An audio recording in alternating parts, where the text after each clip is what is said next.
Assalamualaikum warahmatullahi wabarakatuh.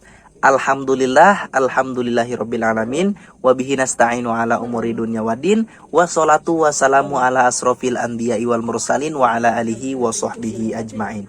Puja dan puji syukur marilah kita panjatkan kehadirat Allah Subhanahu wa taala. Salawat beserta salamnya semoga ayo kita curah limpahkan kepada junjungan kita yakni Nabi besar Muhammad sallallahu alaihi wasallam. Nah, baik teman-teman, saya akan memperkenalkan diri saya kembali, yaitu saya memperkenalkan nama saya Majum dari jurusan Komunikasi dan Penyiaran Islam Universitas Islam Negeri Sultan Maulana Hasanuddin Banten.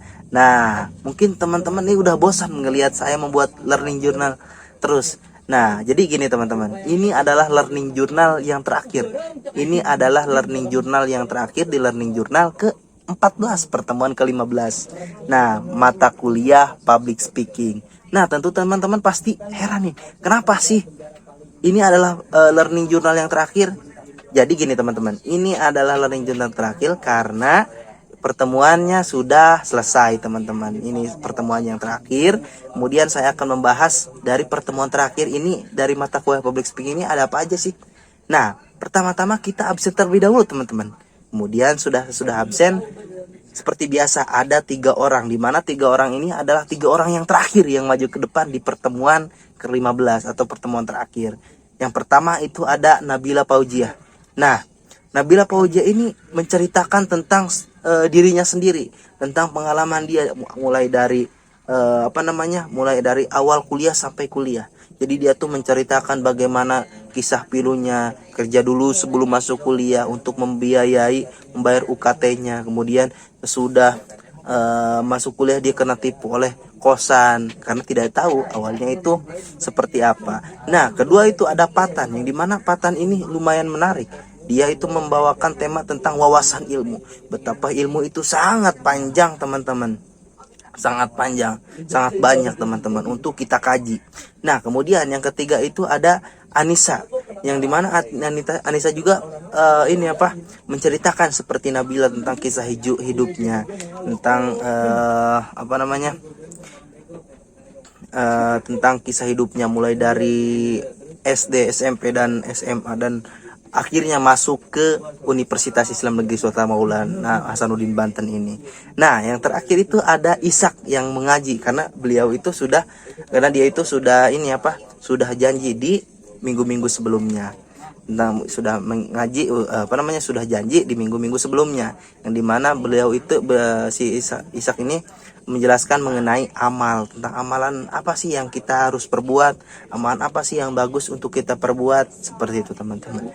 Nah, di samping itu dosen kami itu menjelaskan mengenai teknis daripada UAS yang akan kita laksanakan. Nah teman-teman, jadi UAS yang akan kita laksanakan ini sama saja seperti UTS kemarin. Nah, samanya di mana? Jadi pelaksananya sama, kajiannya maksudnya kita akan menjadi seperti apa itu sama. Nah, tetapi ada penambahan, yang dimana penambahan ini kita itu harus wajib melakukan editing video, dimana editing video ini mencakup sinematik, kemudian kualitas gambarnya, kualitas suaranya harus kita perhatikan. Agar apa? Agar bisa yang namanya menarik untuk kita tonton. Nah, yang awalnya itu pas UTS itu 30 menit. Nah, itu bertambah menjadi 10 menit. Bertambah 10 menit menjadi 40 menit, teman-teman. 40 menit. Nah, mengapa begitu? Karena ini adalah UAS. Jadi bebannya lebih berat, teman-teman. Nah, 40 menit itu 30 menitnya itu kita bisa lakukan untuk kita berbicara, kemudian 10 menitnya itu bisa untuk kita tanya jawab, teman-teman, agar hidup, teman-teman. Nah, kemudian di samping itu ada nih yang presentasi terakhir yang menjelaskan mengenai dari beku ke relax, jurus ice breaking yang bikin akrab. Nah, teman-teman, tentunya teman-teman ini sudah tidak asing nih tentang ice breaking. Jadi ice breaking itu untuk menghidupkan kembali tentang suasana.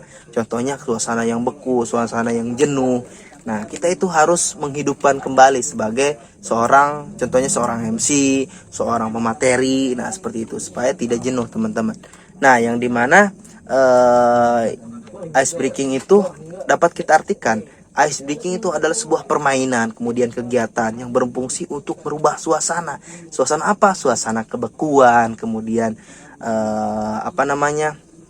memecah kebekuan di suatu kelompok. Contohnya kita sedang seminar nih, contohnya saya menjadi seorang pemateri. Nah, agar si audiens ini tidak beku suasananya, kemudian tidak canggung, maka kita harus mengadakan suatu kegiatan permainan. Contohnya saya tadi tepuk semangat gitu kan, kemudian jargon agar kita menjadi semangat, kemudian permainan kayak 1 2 gitu, tebak kata gitu kan.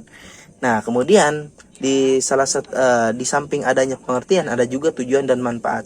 Nah, salah satu tujuannya itu kita membangun keakraban awal. Jadi gimana caranya? Jadi membangun keakraban ini antara seorang moderator, antara seorang pemateri dengan audiens. Agar apa? Agar bisa menjadi akrab, agar menjadi tidak canggung, agar tidak tumbuhnya kebekuan. Kemudian manfaatnya itu salah satunya kita akan mengurai salah satu hambatan sosial, kemudian memecah kekakuan. Jadi itu manfaatnya, manfaat ice breaking. Nah, di samping itu ada juga macam-macam kategori ice breaking. Yang pertama itu ada yel-yel, kayak nyanyi gitu kan, kayak tepuk tangan, kemudian kayak gerak-gerak tangan gitu. Itu merupakan ice breaking macam-macamnya. Nah, di samping itu ada juga hambatannya. Hambatannya apa aja sih?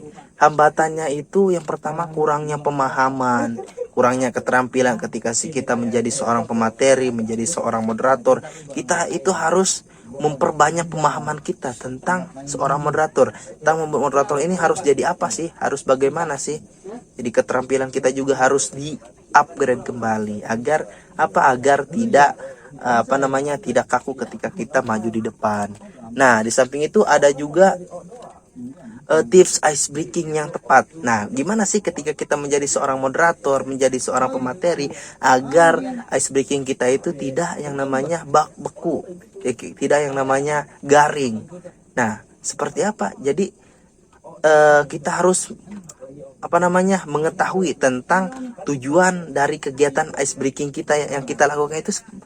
Tujuannya agar apa sih? Agar suasana itu bisa hidup, ataukah agar suasana itu bisa seperti tadi gitu.